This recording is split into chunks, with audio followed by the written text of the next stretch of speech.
Muy buenos días, exploradores de junglas y herpetólogos variados, y bienvenidos un día más a Multiversados y a su sección de trasfondo warhamero, un cronista estaliano. Como siempre digo al principio, si eres nuevo por estos lares, bienvenido a esta, nuestra pequeña logia, y te animo a que ojes los vídeos que preceden a este. Pongo el link de rigor en la esquina superior izquierda, derecha, creo. Como sea. Zanjados los preámbulos, seguimos en la saga de Un Vistazo, nuestro particular resumen a las facciones y poderes en liza en el mundo de Warhammer. Y como ya avisé en la última entrega, nos toca hablar de la extraña sociedad de los hombres lagarto. Los enigmáticos humanoides medio reptiles o medio anfibios que pueblan las junglas primordiales que quedan en el hemisferio sur del mundo. Es una cultura más vieja que la de los orgullosos elfos, pero que hoy sobrevive en los restos de su otrora pujante imperio, habiendo olvidado gran parte de su antiguo ser. He de reconocer que me ha tocado lidiar con varios obstáculos a la hora de articular este vídeo. Dejando a un lado contratiempos personales, nuestros escamosos amigos son más raros que encontrar a un siervo de Null sano y lozano. Tras mucho elucubrar y hacer medium malabarismos, quitando y poniendo datos, intentando que quede conciso, pero a la vez contar todo lo necesario, he acabado tomando la inevitable decisión de dividir este tema en dos vídeos. Por un lado, tendréis este vídeo que estáis viendo, más práctico, en el que me voy a centrar en la historia temprana de estos seres y en las distintas subespecies que conforman su sociedad, acompañándolos hasta el punto de inflexión que supuso su caída en desgracia. El segundo vídeo, que intentaré haceroslo llegar en el plazo de una semana, abordará los cambios que sufrieron con el paso del tiempo y su situación actual, así como las curiosidades que me gusta añadir siempre, como posibles lecturas metanarrativas, su presencia en los Total War o sus cambios a lo largo de las distintas ediciones del juego. Todo se ha dicho, a pesar de haber claudicado en mi propósito de resumirlo todo en un único vídeo, esto sigue siendo un vistazo. Así que si veis que falta algún detalle o algún dato que os parece relevante, no os alarméis, porque en un futuro reincidiremos sobre todo esto. ¿Y cómo empezar este primer vídeo? Pues lo cierto es que me gusta desubicar a los espectadores neófitos planteando algún tipo de paradoja o giro retorcido que luego se vaya aclarando. Y en este aspecto los primitivos habitantes de Lustria me lo ponen en bandeja, ya que ellos en sí mismos son una paradoja tremenda. Por un lado, podemos decir, sin temor a equivocarnos, que se trata de la civilización viva más antigua del mundo, pero al mismo tiempo son el máximo exponente de una mágica biotecnología extraterrestre que es infinitamente más avanzada que la que conocemos hoy día en nuestro mundo real. Si es que estos malditos reptiles ni siquiera nacen, son fabricados en serie. Algún curtido veterano dirá que no son los más antiguos, que por aquel entonces los pieles verdes ya estaban incordiando por el mundo. Y a ver, parte de razón tiene, no lo voy a negar. Pero llamar civilización a lo que tenían los orcos por aquel entonces me parece otorgarles demasiado, y hay muchos matices que dar en ese aspecto que ya abordaremos cuando tratemos de los propios pieles verdes. Volviendo a nuestros protagonistas de hoy, para los primeros compases no me queda otra opción que adelantar información que quería reservarme para los vídeos de origen del mundo, ya que el propio origen de esta especie y los sucesos que vivieron en su historia temprana les condicionaron muchísimo, les convirtieron en lo que son hoy, y no se les puede entender sin abordar ese pasado. Todo se ha dicho sobre este material, voy a intentar pasar de puntillas para no recargar en demasía el vídeo. Para tratar el origen de los hombres lagarto, primero tenemos que abordar a otra raza más antigua que ellos. Una raza muchísimo más antigua, cuyo aspecto y naturaleza aún hoy son un enigma para todas las razas mortales. Estoy hablando de los ancestrales. Estos seres llegaron al mundo en tiempos remotos. No os confundáis, el verbo lo he elegido adrede. No surgieron ni evolucionaron aquí, llegaron. Llegaron de algún lugar remoto más allá de las estrellas o tal vez incluso de otra dimensión. En efecto, estamos hablando de aliens. Para estos portentosos extraterrestres, cuyo aspecto probablemente jamás lleguemos a conocer, magia y ciencia eran un todo, siendo capaces de proezas que ninguna de las razas mortales que pueblan el mundo se atreverían siquiera a imaginar. Arribaron a este planeta viendo en él algún tipo de potencial que a nosotros se nos escapa, y lo moldearon a su antojo, siguiendo una hoja de ruta muy específica denominada el Gran Plan. Siguiendo el susodicho plan, realizaron cambios tremendos en el mundo. Crearon nuevas especies aprovechando la materia prima que aquí había, erradicaron otras que les incordiaban y llegaron incluso a provocar una deriva continental artificial o a mover el maldito planeta de su órbita. Con razón, la mayoría de las razas que crearon les consideraron dioses. ¿Y cuándo llegaron estos tremendos ancestrales? Pues según la edición los números bailan. Si tomamos de referencia la era que decidimos en vídeos anteriores denominar la actualidad, o sea, el siglo XXVI, según el calendario sigmarita, en algunos manuales ubican su llegada hace 8000 años, pero otros sugieren que aterrizaron aquí hace más de 20 milenios, y entre medias hay muchas propuestas intermedias. Whatever. Como digo, no quiero demorarme mucho en este punto.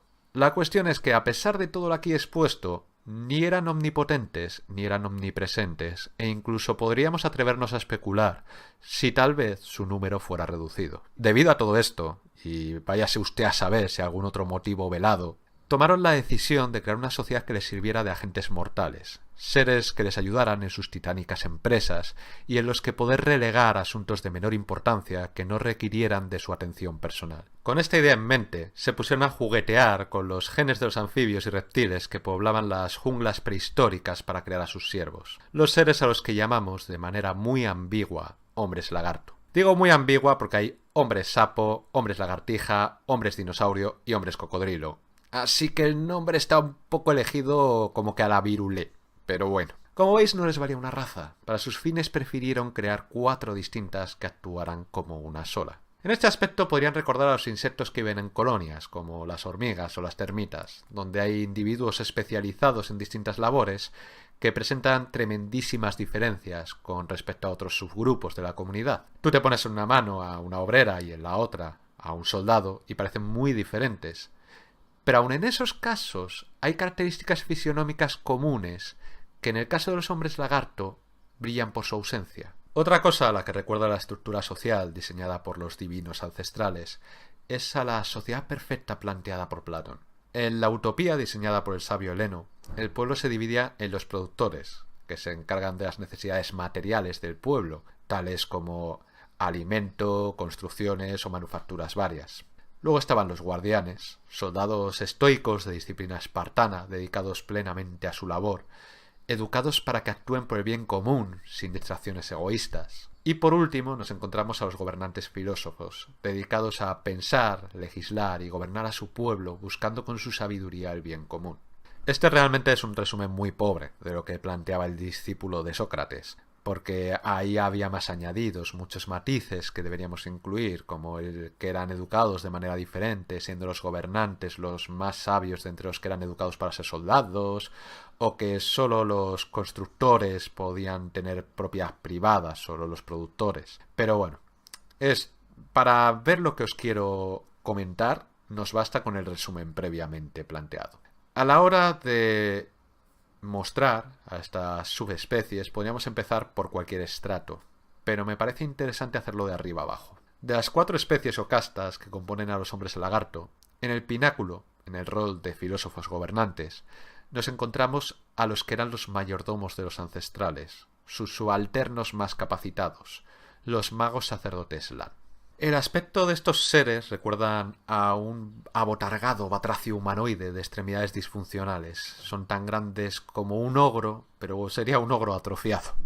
Solo con esta breve descripción muchos pensaréis, ¿y semejante despropósito de criaturas son los gobernantes de los hombres lagarto? Pues es que amigos, tal y como diría el poeta, lo importante está en el interior. Los ancestrales diseñaron a estos seres para ser sus más eficientes siervos, y los mediadores entre ellos y seres inferiores. Con dicha finalidad en mente, les dotaron de un intelecto portentoso, completamente incomprensible para los seres que llegaron después. En este aspecto hay una metáfora recurrente que compara la mente con un vaso que hay que llenar de agua, siendo esta el conocimiento. Si hiciéramos una regla de 3 con esta parábola, la mente de los Slan sería como un enorme lago, tanto en capacidad como en contenido. Y eso no es todo. Esas mentes superiores también poseen unas capacidades mágicas a la altura. Es fácil hacerse una idea de su tremendo poder, pues estos seres participaron en los complejísimos rituales que llevaron a cabo los ancestrales para mover el planeta o los continentes. Un Slan con un mal día podría haber recreado las plagas bíblicas sin demasiado esfuerzo siquiera. Aún hoy, a pesar de que los grandes Slan de la actualidad han visto muy mermadas sus mentes y sus capacidades arcanas, aún superan con mucho a cualquier sabio o hechicero mortal. Por suerte o por desgracia, comparados con el resto de sus parientes, estos gobernantes son pocos. Los ancestrales solo crearon 5 generaciones de ellos, y aunque no mueren por vejez, tampoco nacen más. Antes de pasar a la siguiente casta, solo añadir que la primera generación fueron los únicos que llegaron a estar en contacto directo con los grandes ancestrales. Aprendieron de sus extraterrestres señores y fueron ellos los que transmitieron ese conocimiento a las generaciones siguientes. ¿Por qué solo la primera generación entabló contacto con ellos? Pues mira, a saber. Tal vez por algún protocolo místico o quizás porque eran los únicos capaces de entenderles sin que les explotara la cabeza. En algunos sitios se llega a insinuar que había Slans acompañando a sus amos ancestrales cuando llegaron a este mundo. Así que, quién sabe, igual esa primera generación ni siquiera nació en este mundo, sino que viene de vete tú a saber qué planeta dejado de la mano de los dioses. A la creación de los Slan le siguieron otras 3 razas destinadas a ser gobernadas por ellos. Menos brillantes, pero muy eficientes en sus labores designadas. Si hace un momento hablábamos de los gobernantes filósofos, ahora ha llegado el turno de hablar de los estoicos guerreros. Es muy probable que si preguntas a un explorador imperial o a un jugador de Warhammer por los hombres lagarto, lo primero que venga a su cabeza sea un guerrero saurio. Esta casta fue diseñada con un único fin: ser los soldados del gran plan. Ya fuera protegiendo a sus hermanos o los lugares sagrados, o marchando a la guerra para erradicar a los seres que interfirieran con el gran plan. Y como cabría esperar, fueron diseñados para ser un arma perfecta. A simple vista ya intimidan, siendo tan altos como un humano de buen talle, estando encorvados con la espalda recorrida por púas, y su piel, cubierta de escamas, siendo tan sólida como una armadura de acero. Eso ya les hace increíblemente resistentes, pero además también son terriblemente peligrosos, ya que sus colas poseen suficiente fuerza como para quebrantar los huesos de los rivales que se les acerquen por la retaguardia. Las garras que rematan sus manos pueden desgarrar al enemigo sin mucho esfuerzo, y sus rostros, similares a los de un dinosaurio carnívoro de antaño, no solo aterrorizan al rival, sino que pueden pegar dentelladas capaces de aplastar cráneos humanos. Vamos, lo que viene siendo un encanto de criatura. Para más Inri, a pesar de su primitivo aspecto, no son estúpidos. A ver, sí, es posible que no estén diseñados para elucubrar sobre cuestiones profundas, pero desde su mismo nacimiento conocen los rudimentos básicos de la estrategia y de la táctica, además de poseer de manera instintiva una disciplina maquinal, espartana, que hace honor al sentido metafórico de la sangre fría. Esta actitud estoica solo desaparece cuando en mitad de la batalla se ven enardecidos por una furia salvaje con la que les obsequiaron sus creadores para volverles aún más letales si cabe. Al igual que en el modelo ideal de Platón, los guerreros saurios están dedicados por entero a su cometido. No buscan la gloria personal, se limitan a cumplir las directrices que les son ordenadas. Y del mismo modo que sucede con los Slan, los saurios no mueren a causa de la edad. Y a medida que envejecen, sus pieles se vuelven más resistentes y sus instintos se refinan, siendo cada vez más eficientes en sus letales labores. Son estos ejemplares ancianos, denominados escamaduras o vieja estirpe, según la edad, los que en muchas ocasiones comandan las huestes de los hombres lagarto, o al menos batallones de sus propios hermanos. Como vemos, ya de por sí son armas vivientes, sin necesidad de nada más. Pero para rizar el rizo, los eslizones, de los que ahora hablaremos, les fabrican a sus amigos saurios armas y escudos para que desempeñen aún mejor su labor. Incluso algunos de ellos reciben armaduras de bronce, siendo en la mayoría de los casos obsequiadas a los guardianes del templo, los más hábiles de entre los guerreros saurios. Estos soldados de élite están destinados a proteger los lugares sagrados y a los propios Slans. Llegados a este punto, los ancestrales ya contaban con sabios gobernantes y disciplinados guerreros, pero necesitaban una mano de obra multidisciplinar, tanto para cubrir las necesidades básicas de saurios y Slans, como para encargarse de labores más minuciosas que las que podrían encargar a los guerreros saurios, pero a la vez menos importantes de las que requerirían la atención de un Slan, o lo que es lo mismo, los productores que planteaba Platón, que ocuparían el rol de constructores, artesanos, granjeros y un larguísimo etcétera. Para estos varios cometidos, los dioses extraterrestres diseñaron a los eslizones. Mucho más pequeños que los guerreros saurios, siendo casi la mitad de altos, estas ágiles y huidizas criaturas resultan mucho menos terribles a simple vista. Recuerdan a una especie de hombre lagartija con una cresta membranosa en la cabeza. Sus pieles, anfibias, carecen de la resistencia de las escamas de los saurios, pero esto les facilita el desenvolverse en entornos acuáticos, los cuales, abundan precisamente en las junglas natales de todos estos seres. Sus mentes no pueden siquiera acercarse a la vastedad de los intelectos Slan, Pero a pesar de ello se trata de seres astutos e ingeniosos, de cerebro, cuerpo y dedos ágiles. Se encargan de todas las labores que los slans y los saurios no ocupan, siendo por ello sus funciones muy variadas.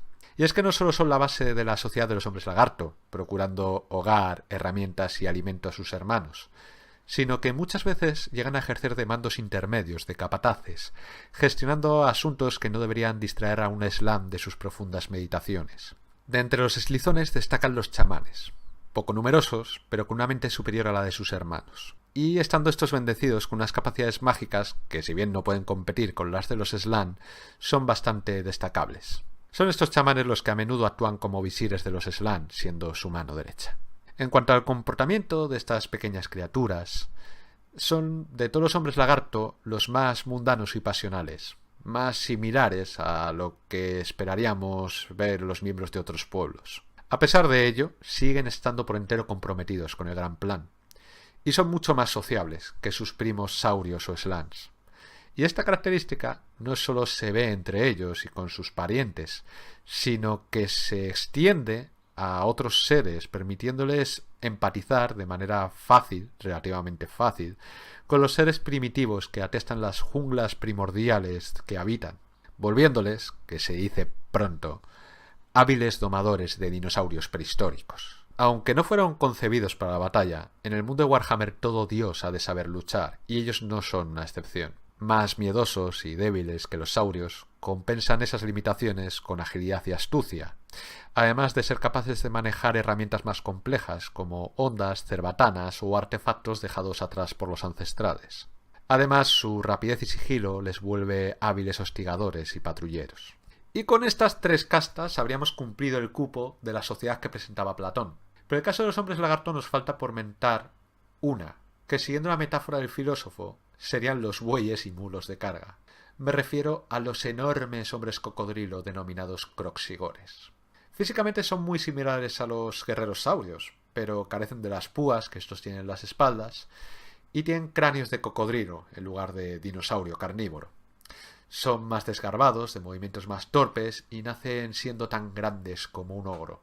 También, para bien o para mal, rivalizan en intelecto con un ogro. Fueron diseñados como mano de obra pesada, unos enormes monstruos de temible fuerza destinados a cargar enormes sillares para las ciclópeas ciudades templo que habitan. Contrarrestan sus pocas luces siendo obedientes a sus camaradas eslizones, que les guían ya sea en las labores de construcción o en plena batalla, donde, por cierto, desempeñan una muy eficiente labor reduciendo a pulpa sanguinolenta a todos los que obstaculizan el gran plan. Y aquí estarían las 4 razas o castas que componen esta compleja sociedad. Para terminar de hacernos una idea de nuestros escamosos amigos, sería interesante destacar sus ropajes, por su inexistencia. La ropa es algo que ni necesitan ni desean. Su única indumentaria se limita a valorios, tocados o adornos, ya sean de tipo místico o meramente decorativos, a menudo compuestos por cintas de cuero decoradas con plumas, huesos, bronce o algún tipo de metal precioso como el oro. Todo ello en su conjunto recuerda a una versión minimalista y nudista de lo que debieron encontrar los conquistadores europeos en las civilizaciones que habitaban el sur y el centro de los continentes de América a su llegada. En lo que a pertrechos de batalla se refiere, nos podemos encontrar con hachas, espadas y lanzas de diversos materiales, sílex, bronce, hueso, pero sobre todo de obsinita, un material parecido a la obsidiana de nuestro mundo, pero duro como el acero. También hay cerbatanas y jabalinas, sobre todo empleadas por los eslizones. En cuanto a las armaduras, son casi tan parcos como con el vestuario, prefiriendo apostar por su agilidad y armadura naturales. Son muy pocos los que deciden embutirse en armaduras de bronce. Y llegados a este punto, teniendo ya una imagen mental de nuestros protagonistas, me gustaría hacer un paréntesis para citar su peculiar ciclo vital, ya que habréis visto que he mencionado cosas como que no envejecen y que desde su nacimiento conocen una cosa o tal otra, o que ya nacen siendo enormes. La cuestión es que estas criaturas, las de las 4 castas, carecen de género, son asexuales, siendo su método de reproducción mucho más, digamos, peculiar. De hecho, ni siquiera sería correcto decir reproducción, sería más bien producción a secas. Los ancestrales, cuando idearon a sus agentes reptilianos, tomaron una decisión de diseño que, bueno, podríamos llamar innovadora, supongo. Por todas las junglas del hemisferio sur, en torno a las ciudades templo, tanto las habitadas como las que están en ruinas, nos podemos encontrar unas extrañas pozas rectangulares, como piscinas de piedra, llenas hasta rebosar de un misterioso caldo primigenio. En estas piscinas uterinas, denominadas pozas de desove, cada cierto tiempo, de una manera preprogramada por los ancestrales, surgen, por generación espontánea, unos extraños renacuajos, que se nutren de ese líquido peculiar, de composición inexacta, y de los desafortunados insectos que se aventuren a acercarse. Cuando las criaturitas terminan de crecer, emergen de las aguas todos a una, conformando lo que se denomina un desove, una misma unidad que es lo que más se parece en su sociedad a lo que en el resto del mundo consideraríamos un núcleo familiar. Desde el mismo momento en el que salen de ese líquido primordial, están ya listos para cumplir su labor con el gran plan, siendo ya adultos y teniendo muchas de sus capacidades preaprendidas. Estas pozas natales, por así llamarlas, están divididas en dos. Por un lado tenemos las de los guerreros saurios, que se encuentran en cavernas y túneles subterráneos bajo las ciudades templo, allí guarecidos.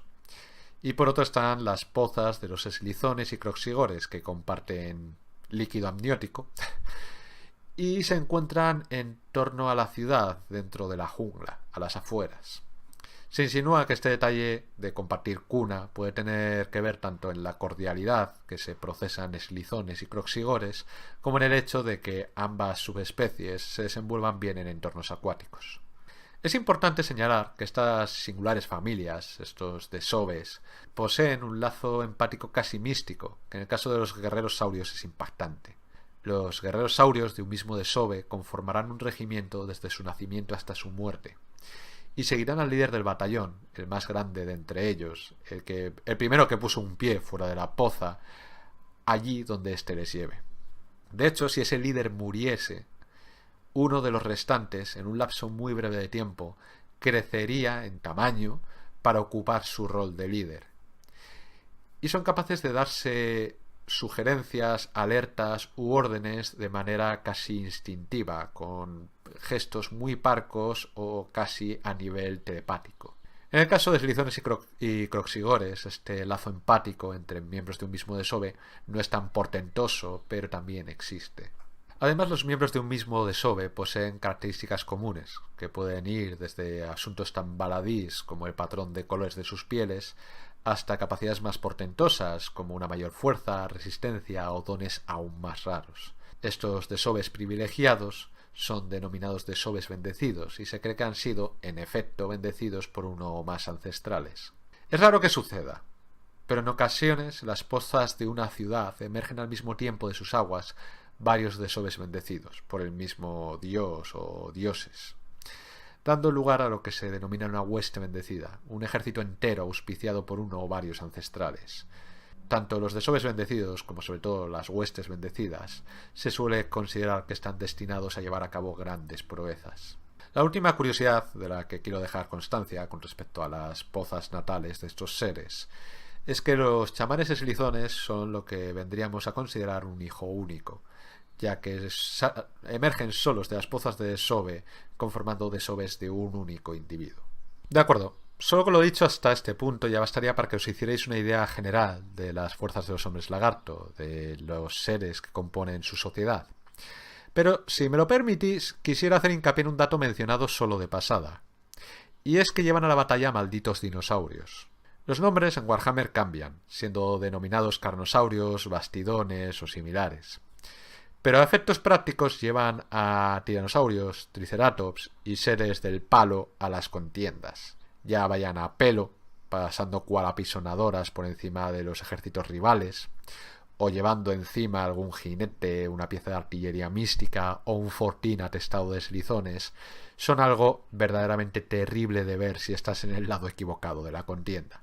Y no solo recurren a gigantescas bestias, otras más pequeñas, como enormes salamandras del tamaño de sofás que escupen fuego, también les acompañan, o terradones o rajadáctilos, bastante parecidos a los pterodáctilos de antaño, solo que los rajadáctilos tienen como una especie de cuchilla delante de la boca. Estos, aparte de a veces ir en cual bandada para lanzarse sobre los adversarios, también en algunas ocasiones sirven de montura a eslizones, conformando una bastante terrible fuerza aérea. También los gélidos, unos tiranosaurios del tamaño de caballos de batalla, luchan por los siervos de los ancestrales, a menudo como salvaje corcel de guerra para los saurios. E incluso podemos ir más allá. Las alimañas de la jungla, serpientes y lagartos entre otros, llegan a formar enjambres para ayudar a los hombres lagarto en batalla. Así que cuando te enfrentas a estas criaturas, te estás enfrentando a ellos y a toda la maldita fauna de una jungla prehistórica. Y ahora sí que sí, creo que el repaso general estaría completo y podríamos volver al tema histórico, capital para la cultura de la que estamos hablando. Como íbamos diciendo hace ya un rato, los ancestrales diseñaron las 4 razas que conforman a los hombres lagarto, y estos, bajo las órdenes de sus divinos señores, erigieron un imperio sin parangón, que se extendió por todas las junglas del hemisferio sur.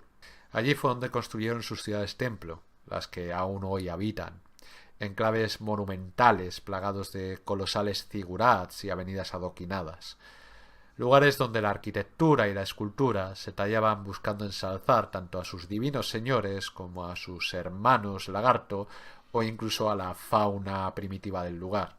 El aspecto de las antiquísimas ciudades recuerda a la visión de las más ostentosas construcciones de los pueblos prehispánicos de América del Sur, alternando los motivos típicos de aquellas con otros más propios de los hombres lagarto, más prehistóricos, más reptilianos. Es importante destacar que las ubicaciones de las ciudades-templo no eran casuales, no se elegía al azar. Se emplazaron en nodos de energía, en confluencias de corrientes denominadas geománticas, una especie de invisibles venas del mundo, por donde fluye un gran poder en bruto. Al construir sus hogares donde lo hicieron, pudieron aprovechar dicha energía para fortalecer los ya tremendos poderes místicos de los Slann. Y llegados a este punto, está claro que algo tuvo que pasar para desbaratar tan metódico plan. ¿Y qué pasó? El caos. Eso pasó. Los ancestrales debían gran parte de su poder al dominio que ejercían sobre las fuerzas del caos. Llegaron a erigir 2 enormes portales a la disformidad en los polos del mundo. De las entrañas de esas aberturas se extraían de manera controlada y destilada los vientos de la magia que empleaban para sus hechizos. Y no solo eso, sino que sus colosales naves llegaban a cruzar esas aberturas para realizar, en el intervalo de un parpadeo, viajes de decenas de años luz o incluso tal vez entre dimensiones. Porque recordemos que la disformidad, el espacio y el tiempo son relativos. Pero como diría Ian Malcolm, el caos es imprevisible.